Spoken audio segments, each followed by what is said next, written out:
ஆதமுடைய மகனின் கால் மறுமை நாளையிலே ஒரு எட்டும் எடுத்து வைக்க மாட்டாது. எதுவரைக்கும் தெரியுமா? 4 கேள்விகளுக்கு பதில் சொல்லும் வரையில். 4 கேள்விகள். அதுல ஒரு கேள்வி பொருளாதாரத்தை பத்தி, அதுக்கு 2 கேள்வி இருக்குது.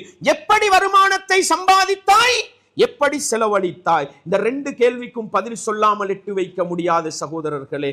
செலவழிக்கும் பொழுது சிந்தித்து பார்ப்போம். வீண் விரயம் இல்லாமல் செலவழிப்போம்.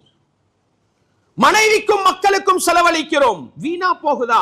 பெருநாள் வருது, அபாயா வாங்குறாங்க. அபாயா ஒரு ஃபங்க்ஷனுக்கு தான் அபாயா, அதோட தூக்கி சுருட்டி போட்டாச்சு.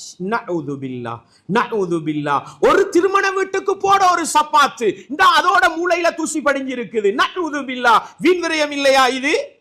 வீண் விரயம் இல்லையா இது?